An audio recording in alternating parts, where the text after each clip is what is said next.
Hello, good morning, जोहार। मैं संजय और आप देख रहे हैं न्यूज़ झारखंड। चलिए जानते हैं आज के मुख्य 25 बड़ी खबरों को। पहली बड़ी खबर की बात तो झारखंड के 11,406 युवाओं को नौकरी।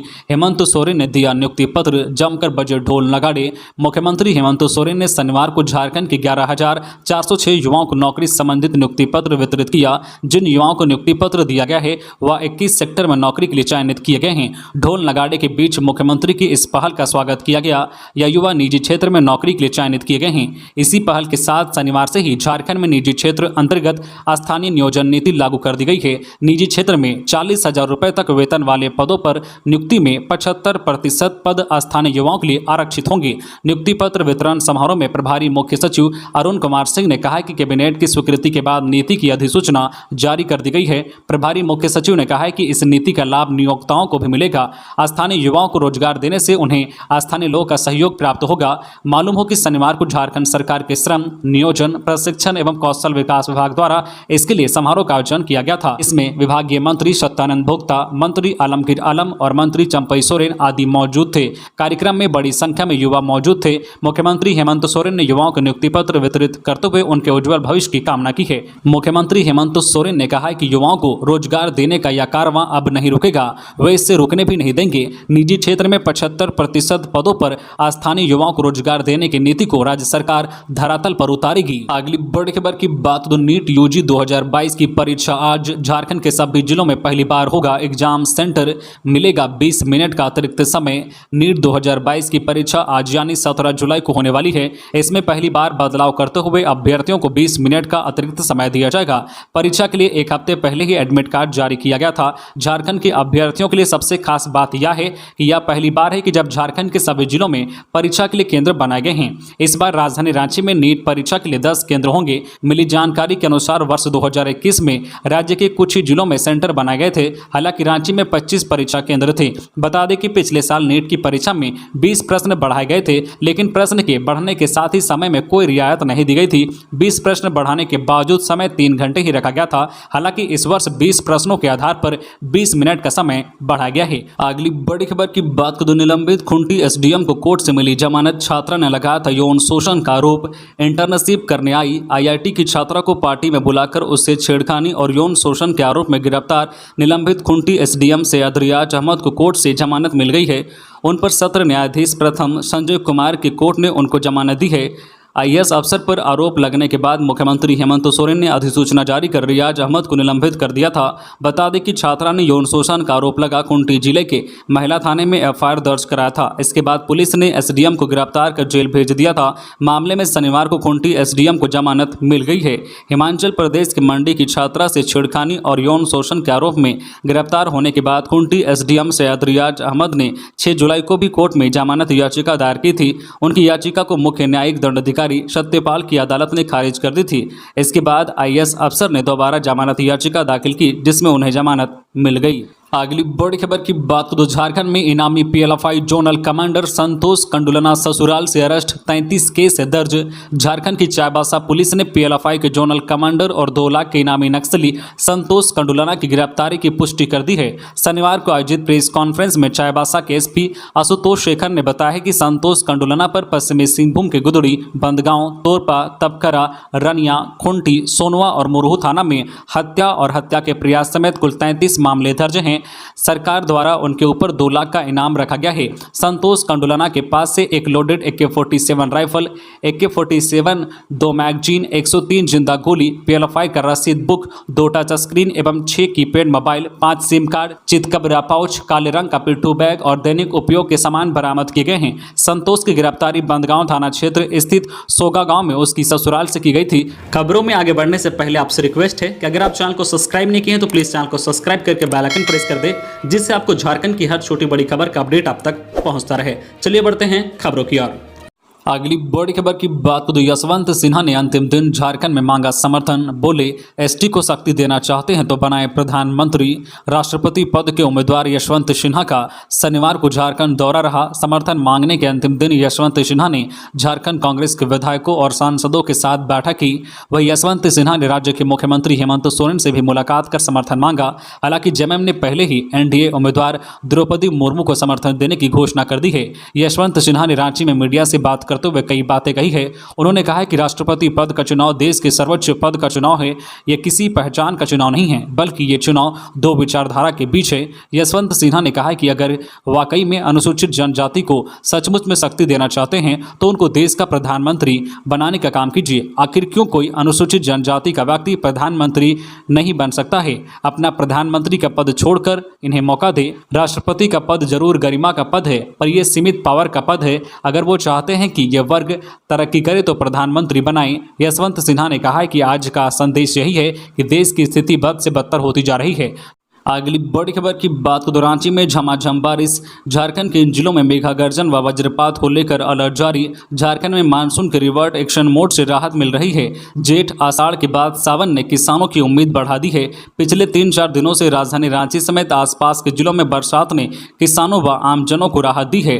वहीं कल शनिवार को रांची समेत आसपास के इलाकों में बारिश हुई है। बता दें कि झारखंड के सभी जिलों में आज 17 जुलाई से 3 दिनों तक अच्छी वर्षा होने की संभावना जताई जा रही है। मौसम विज्ञान केंद्र रांची के वरीय वैज्ञानिक अभिषेक आनंद ने बताया कि झारखंड में कई स्थानों पर आज हल्के से मध्यम दर्जे की वर्षा हो सकती है। निचले स्तर से मानसून टर्व के उत्तर पूर्वी दिशा की ओर आने की पूरी संभावना है, जिस कारण आगामी दिनों में मानसून तेज हो सकता है। पूर्वानुमान में आगामी 5 दिनों तक अधिकतम तापमान में कोई बड़े बदलाव की संभावना नहीं है। वहीं आज राजधानी रांची समेत आसपास के जिलों में कहीं कहीं गर्जन और वज्रपात होने की संभावना है, जिसे लेकर येलो अलर्ट भी जारी किया गया है। अगली बड़ी खबर की बात तो बिजली के तार की चपेट में आने से चिल्लाई पत्नी, बचाने गए पति को भी लगी करंट, दोनों की मौत। पश्चिमी सिंहभूम जिले के गोइलकेरा थाना क्षेत्र के कदमाडीहा गांव के इचागुट्टू टोला में शुक्रवार की देर रात बिजली के तार की चपेट में आने से पति पत्नी की घटनास्थल पर ही मौत हो गई है। इस दर्दनाक हादसे के बाद पूरा गांव शोक में डूब गया है। जानकारी के अनुसार शुक्रवार की देर रात कदमडीहा गांव के इचागुट्टू टोला निवासी चूड़ी सुरीन की पत्नी सोमवारी सुरीन जब घर से बाहर निकली थी तो जमीन पर गिरे बिजली के तार पर पैर रख दिया और करंट की चपेट में आ गई। उसके चिल्लाने पर जब उसे बचाने गए उसके पति चूड़ी सुरीन वहां पहुंचे तो वह भी बिजली के तार की चपेट में आ गए। मौके पर ही दोनों की मौत हो गई। शनिवार सुबह घटना की जानकारी मिलने के बाद गोइलकेरा थाना प्रभारी सुमन कुमार ठंड दलबल के साथ घटनास्थल पर पहुंचे। दोनों शवों को पोस्टमार्टम के लिए चक्रधरपुर भेज दिया। चूड़ी सुरीन घर में ही किराने की दुकान चलाकर परिवार का भरण पोषण करता था। इस घटना से पूरे परिवार पर आफत टूट पड़ी है। मृतक दंपति के 2 बेटे और 2 बेटियां हैं। इधर घटना के बाद से गांव वाले मुआवजे की मांग कर रहे हैं। अगली बड़ी खबर की बात तो झारखंड में जुम्मे के दिन सरकारी स्कूल तो खुले लेकिन नहीं आए बच्चे। ग्रामीणों ने कही यह बात। झारखंड के जामताड़ा में शुक्रवार को जुम्मे के दिन साप्ताहिक अवकाश करने व रविवार को स्कूल खोलने का मामला जैसे ही चर्चा में आया, शिक्षा विभाग के अधिकारी हरकत में आ गए और उर्दू विद्यालय छोड़ बाकी को शुक्रवार को स्कूल खोलने का निर्देश दिया गया। स्कूल में जबरन उर्दू शब्द को मिटाने का भी निर्देश दिया गया है, लेकिन जमीनी हकीकत कुछ और है। शिक्षा विभाग के निर्देश पर शिक्षकों ने शुक्रवार को स्कूल तो खोला लेकिन एक भी बच्चा नहीं आया। कई स्कूलों में उर्दू शब्द को ग्रामीण हटाने भी नहीं दे रहे हैं। शिक्षा विभाग के निर्देश पर जामताड़ा में अब तक मात्र 2-3 स्कूलों में ही उर्दू शब्द को स्कूल के नाम से हटाया गया है। इधर विभाग के निर्देश से ग्रामीण नाराज हैं। ग्रामीणों का कहना है कि शुक्रवार को जुम्मे का दिन होता है, बच्चे स्कूल नहीं जाएंगे। गौरतलब है कि करमाटांड़ नारायणपुर प्रखंड के 41 स्कूलों में शुक्रवार को जुम्मे को लेकर छुट्टी रहती है। इतना ही नहीं, इन 41 स्कूलों की दीवारों में स्कूल के नाम के आगे उर्दू शब्द भी लिख दिया गया है, जबकि सरकारी आंकड़ों में यह सभी स्कूल उर्दू स्कूल नहीं हैं। ग्रामीणों ने मनमानी कर उर्दू शब्द जोड़ दिया है। जामताड़ा जिले में मात्र 4 ही उर्दू विद्यालय हैं। अगली बड़ी खबर की बात तो पुरानी पेंशन योजना लागू होने से राज्य के कर्मियों में खुशी की लहर। गाजे बाजे के साथ मुख्यमंत्री को दिया धन्यवाद। झारखंड सरकार ने शुक्रवार को पुरानी पेंशन योजना का प्रस्ताव पारित कर दिया, जिसके बाद राज्य सरकार के कर्मियों में खुशी की लहर है। धनबाद में रणधीर वर्मा चौक पर पेंशन आभार रैली निकालकर राज्य सरकार के कर्मियों ने मुख्यमंत्री हेमंत सोरेन को धन्यवाद दिया। तो वहीं साहिबगंज में भी उन्होंने ढोल नगाड़ों के साथ खुशी का इजहार किया। हेमंत सरकार कैबिनेट के द्वारा पुरानी पेंशन योजना को फिर से लागू किए जाने संबंधित प्रस्ताव को पारित करने के बाद धनबाद के सरकारी कर्मियों में खुशी की लहर है। इसी क्रम में शनिवार को तमाम सरकारी कर्मियों ने आभार जुलूस निकाला। मुख्यमंत्री हेमंत सोरेन के पक्ष में जमकर नारेबाजी करते हुए एक दूसरे को मिठाई खिलाई और ढोल नगाड़ी के साथ एक दूसरे को रंग और गुलाल लगाकर खुशी का इजहार किया। अगली बड़ी खबर की बात तो 2 लाख के इनामी सब जोनल कमांडर ने किया सरेंडर। 2013 से जुड़ा हुआ था जेजेएमपी संगठन से, डीआईजी के समक्ष किया सरेंडर। पत्नी व बच्चे भी रहे मौजूद। राज्य सरकार की आत्मसमर्पण एवं पुनर्वास नीति नई दिशा से प्रभावित होकर 2 लाख के इनामी जेजेएमपी के सब जोनल कमांडर ने शनिवार को सरेंडर कर दिया। उग्रवादी संजय प्रजापति लातेहार एसपी कार्यालय में पलामू डीआईजी राजकुमार लकड़ा के समक्ष आत्मसमर्पण किया। आत्मसमर्पण के दौरान उसकी पत्नी व एक 5 साल का बेटा भी मौजूद था। आत्मसमर्पण के बाद डीआईजी राजकुमार लकड़ा, पुलिस अधीक्षक अंजनी अंजन, सीआरपीएफ 214वीं बटालियन के कमांडेंट ऋषिराज सहाय ने बुक्के व शॉल देकर स्वागत किया। साथ ही इनाम की राशि 2 लाख रुपए भी दिया गया है। डीआईजी राजकुमार लकड़ा ने कहा है कि सीआरपीएफ के पदाधिकारियों व लातेहार एसपी के अथक प्रयास से संजय प्रजापति ने आत्मसमर्पण किया है। यह पुलिस पदाधिकारियों के लिए बड़ी बात है। उन्होंने कहा है कि जो भी नक्सली मुख्यधारा को छोड़ अपराध की दुनिया में चले गए हैं, वह सरकार द्वारा चलाए जा रहे आत्मसमर्पण नीति का लाभ उठाएं और मुख्यधारा में लौट जाएं। अगली बड़ी खबर की बात तो धनबाद कोलांचल के निरसा में तेज आवाज के साथ धंस गई जमीन। इलाके में हड़कंप। शनिवार सुबह जोरदार आवाज के साथ चिरकुंडा थाना क्षेत्र के डुमरी चोड़ स्थित बंद पड़े बीसीसीएल के मुहाने के करीब जमीन का एक बड़ा हिस्सा लगभग 200 फीट से ज्यादा धंस गया। वहीं पास में बनी एक झोपड़ी भी जमीन दोज हो गई, जिसके बाद इलाके में हड़कंप मच गया। जमीन धंसने की घटना के बाद लोगों के बीच काफी आक्रोश देखा जा रहा है। पिछले कई दशकों से बंद पड़ा बीसीसीएल का ये मुहाना अब कोयला चोरों के लिए सेफ जोन बना हुआ था। यहाँ धड़ल्ले से कोयला निकासी होती है। कोयला चोरी पर लगे रोक के बावजूद इस क्षेत्र में धंसान होना इस बात को दर्शाता है कि बीसीसीएल प्रबंधन की लापरवाही के कारण ही लगातार क्षेत्र में भूधसन हो रहा है, जिसके कारण यहां लोग डर के साए में जीने को मजबूर हैं। इधर घटना की खबर पाकर चिरकुंडा पुलिस मौके पर पहुंची, साथ ही बीसीसीएल प्रबंधन भी मौके पर पहुंच जमीन भराई करने को लेकर तैयारी कर रही है। अगली बड़ी खबर की बात तो खनन टास्क फोर्स का बड़ा एक्शन। डीसी ने पत्थर चिप्स की अवैध ढुलाई को लेकर की कार्रवाई। साहिबगंज उपायुक्त रामनिवास यादव के निर्देशन में साहिबगंज स्थित मदन शाही घाट, जो चानन एवं समदा घाट में अवैध रूप से स्टोन चिप्स को नाव के माध्यम से दूसरे जिले और राज्य ले जाने की प्राप्त गुप्त सूचना के आधार पर औचक छापेमारी की गई। उपायुक्त रामनिवास यादव ने मदन शाही घाट पर की औचक छापेमारी की, जिसमें बरामद हुए अवैध स्टोन चिप्स को थाना के सुपुर्द किया गया है। जिला में खनन टास्क फोर्स की बड़ी कार्रवाई हुई है, जिसमें अवैध रूप से गंगा के रास्ते नाव के माध्यम से पत्थर चिप्स गिट्टी बिहार और बंगाल ले जाए जा रहे थे। इस एक्शन के बाद से पत्थर कारोबारी में हड़कंप मच गया है। डीसी ने कहा है कि अगर इसमें पदाधिकारियों की संलिप्तता पाई जाती है तो उन पर भी कड़ा एक्शन लिया जाएगा। छापेमारी के क्रम में मदन शाही घाट पर काफी मात्रा में स्टोन चिप्स जब्त किया गया है। साथ ही जब्त होने के बाद स्टोन चिप्स को थाने के सुपुर्द कर दिया गया है। अगली बड़ी खबर की बात तो गुमला में 20 एकड़ जमीन पर बनेगा नया बस स्टैंड। डीसी ने सीओ को जमीन खोजने का दिया निर्देश। गुमला में 20 एकड़ जमीन पर नया बस स्टैंड बनाया जाएगा। इसके लिए जमीन चिन्हित करने का निर्देश उपायुक्त ने सीओ को दिया है। शनिवार को डीसी सुशांत गौरव गुमला शहरी क्षेत्र के विकास एवं सुंदर बनाने के लिए साफ सफाई, अतिक्रमण, बाजार टाँट सहित अन्य विषयों को लेकर बैठक कर रहे थे। बैठक में बस स्टैंड बनाने के लिए लगभग 20 एकड़ जमीन का आकलन किया गया है, जिसके तहत डीसी ने अंचलाधिकारी को 20 एकड़ जमीन चिन्हित कर प्रस्ताव प्रस्तुत करने का निर्देश दिया गया है। अगली बड़ी खबर की बात को अवैध गांजा तस्करी के विरुद्ध बड़ी कार्रवाई। पुलिस ने करीब 950 किलो गांजा किया बरामद। बड़ी खबर रांची से, जहां रातू थाना क्षेत्र के रिंग रोड में तिलसा के पास एक ट्रक से ले जाया जा रहा करीब 950 किलो गांजा जब्त किया गया है। नारकोटिक्स कंट्रोल ब्यूरो और रातू रांची पुलिस ने संयुक्त रूप से कार्रवाई की है। उड़ीसा से गांजा को ट्रक में आलू के बोरे में छिपाकर बिहार ले जाया जा रहा था। पुलिस पकड़े गए गांजा तस्कर से पूछताछ कर रही है। अगली बड़ी खबर की बात को हजारीबाग पुलिस ने 56 किलो गांजा के साथ 2 लोगों को किया गिरफ्तार। बड़ा बाजार थाना क्षेत्र में पुलिस ने छापेमारी कर 56 किलो गांजा बरामद किया है। पुलिस ने दिल्ली जाने वाली बस से गांजा बरामद करते हुए 2 लोगों को गिरफ्तार किया है। पीसीआर डीएसपी ने शनिवार को प्रेस वार्ता कर इसकी जानकारी दी है। डीएसपी ने बताया है कि शुक्रवार को एसपी को इसकी गुप्त सूचना मिली थी। अगली बड़ी खबर की बात तो गुमला में दर्दनाक हादसा। दाह संस्कार से लौट रहे छत्तीसगढ़ के बीजेपी नेता की कार पेड़ से टकराई, 2 चचेरे भाई की मौत। झारखंड के गुमला जिले में शुक्रवार की देर रात भीषण सड़क हादसा हुआ है। दाह संस्कार से लौट रहे छत्तीसगढ़ के भाजपा नेता की कार अनियंत्रित हो गई और पेड़ से जा टकराई। हादसे में छत्तीसगढ़ के कोरबा जिला के ड्राइवर रुपेश चौहान व उसके चचेरे भाई भोज चौहान की मौत हो गई है। वहीं पीछे बैठे गुरुदयाल चौहान घायल हो गए हैं। घटना में घायल गुरुदयाल चौहान ने बताया है कि दोनों मृतक रिश्ते में चचेरे भाई थे। रुपेश प्राइवेट एम्बुलेंस चालक था। रिश्तेदार की तबियत खराब होने पर उसे देखने प्राइवेट एम्बुलेंस से आसनसोल गए थे। वहां रिश्तेदार की मौत हो गई। उसके बाद सभी क्रियाक्रम कर वहां से वापस आ रहे थे। इसी क्रम में सड़क पर एकाएक मवेशी दौड़ गया, जिसे बचाने में गाड़ी अनियंत्रित होकर दुर्घटनाग्रस्त हो गई। अगली बड़ी खबर की बात करें तो गिरिडीह में कुपोषण कम करने को चलेगा अभियान। पोषण अभियान के तहत शनिवार को नया परिसदन में समाज कल्याण विभाग की ओर से जिला स्तरीय प्रशिक्षण शिविर का आयोजन किया गया। इसमें बाल विकास परियोजना पदाधिकारियों और महिला पर्यवेक्षकों को प्रशिक्षण दिया गया।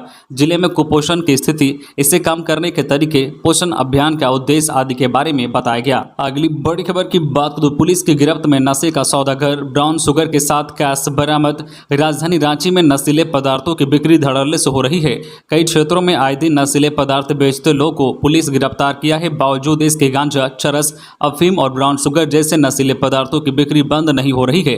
सुखदेव नगर थाना के इलाके के अजित यादव चौक के पास ब्राउन शुगर बेचते हुए 39 वर्षीय पंकज कुमार सिंह को रांची पुलिस ने गिरफ्तार किया है। कोतवाली थाना के पुलिस उपाधीक्षक प्रकाश सोय के नेतृत्व में की गई छापेमारी के दौरान करीब 4 ग्राम ब्राउन शुगर, 3000 रुपए नगद और एक स्कूटी बरामद किया गया है। अगली बड़ी खबर की बात तो बोकारो टाटा मुख्य मार्ग पर एलपीजी टैंकर पलटा, हादसे में एक की मौत। पिंडरा जोरा थाना क्षेत्र के बोकारो टाटा मुख्य मार्ग कूरा के पास एलपीजी टैंकर पलट गया। हादसे में एक व्यक्ति टैंकर के नीचे दब गया, जबकि चालक को गाड़ी से निकालकर अस्पताल भेजा गया है, जहां उसकी हालत गंभीर बनी हुई है। घटना को लेकर मौके पर अफरा तफरी का माहौल रहा। जानकारी के अनुसार टाटा से एलपीजी टैंकर गैस लेकर बोकारो की बालीडीह आ रहा था, तभी एक जानवर को बचाने के दौरान टैंकर अनियंत्रित हो गया और एक दुकान से टकरा गया। इस हादसे में 27 वर्षीय दुकानदार बुधन गोप टैंकर के नीचे दब गया। हादसे के बाद तुरंत आसपास के लोग वहां इकट्ठा हो गए, जिसके सहयोग से बचाव कार्य शुरू किया गया। अगली बड़ी खबर की बात तो अभ्रक के अवैध फैक्ट्री में छापा, पुलिस गिरफ्त में संचालक। गिरिडीह जिले के तीसरे में अभ्रक माफियाओं का मनोबल बढ़ा हुआ है। माफिया लगातार अभ्रक का अवैध उत्खनन, संग्रहण व परिवहन कर रहे हैं। ऐसा ही अवैध कार्य की सूचना पर पुलिस ने कार्रवाई की है। पुलिस ने तीसरी में संचालित अवैध फैक्ट्री पर छापेमारी की है। यहाँ भारी मात्रा में अभ्रक और ढिबरा मिला है। यहाँ से बोरियों में भरा अभ्रक का पाउडर भी बरामद किया गया है। इस मामले में इस फैक्ट्री का संचालक मोहन वर्णवाल को पुलिस ने गिरफ्तार भी किया है। बताया जाता है कि गिरिडीह के एसपी अमित रेणु को यह सूचना मिली थी कि मोहन वर्णवाल नामक व्यक्ति अभ्रक के अवैध कारोबार में संलिप्त है। मोहन एक फैक्ट्री भी संचालित है, जहां अभ्रक का पाउडर अवैध तरीके से बनाया जा रहा है और इसे खपाया जा रहा है, जिसके बाद यह कार्रवाई की गई है। अगली बड़ी खबर की बात करें तो जेल अधीक्षक ने कोर्ट में नहीं दी गवाही। रंगदारी के केस में पूर्व मंत्री योगेंद्र साव बरी, जेल में बंद हैं पति पत्नी। पूर्व मंत्री योगेंद्र साव को एक और मामले में साक्ष्य के अभाव में अदालत ने बरी कर दिया है। रांची के अपर न्यायायुक्त विशाल श्रीवास्तव की अदालत ने योगेंद्र साव को बरी कर दिया। योगेंद्र साव पर जेल में रहते हुए मोबाइल का इस्तेमाल कर रंगदारी मांगने का आरोप था। इस मामले को लेकर हजारीबाग सदर थाना में 2017 में प्राथमिकी दर्ज कराई गई थी। ट्रायल के दौरान अभियोजक पक्ष की ओर से 4 गवाहों को प्रस्तुत किया गया, लेकिन मामले के सूचक तत्कालीन जेल सुपरिटेंडेंट डॉक्टर रूपम प्रसाद गवाही देने अदालत नहीं पहुंचे। उनकी गवाही के लिए अदालत ने कई बार उन्हें समन भेजा, लेकिन वह नहीं पहुंचे, जिसका लाभ योगेंद्र साव को मिला। अगली बड़ी खबर की बात तो रामगढ़ में मीथेन गैस रिसाव की खबर पर संज्ञान, अधिकारियों ने दिया यह आश्वासन। झारखंड के रामगढ़ जिले के मांडू प्रखंड अंतर्गत लइयो उत्तरी व लइयो दक्षिणी पंचायत में कई जगहों पर अधिक मात्रा में मीथेन गैस का रिसाव होने की खबर मीडिया में प्रकाशित होने के बाद अधिकारियों ने संज्ञान लिया है। प्रखंड के अधिकारियों की टीम ने घटनास्थल पर पहुंचकर जायजा लिया। विभागीय टीम द्वारा इसकी जांच कराई जाएगी और सुरक्षा के इंतजाम किए जाएंगे। तो ये थी आज की झारखंड की टॉप बड़ी खबरें। इसी तरह झारखंड की हर छोटी बड़ी खबर देखने के लिए आप हमारे चैनल न्यूज झारखंड चैनल को सब्सक्राइब करके बेल आइकन प्रेस कर दीजिए, जिससे आपको झारखंड की हर छोटी बड़ी खबर का अपडेट आप तक पहुंचता रहे। तो आज के लिए बस इतना ही, हमें दीजिए इजाजत, फिर मिलते हैं नेक्स्ट न्यूज में।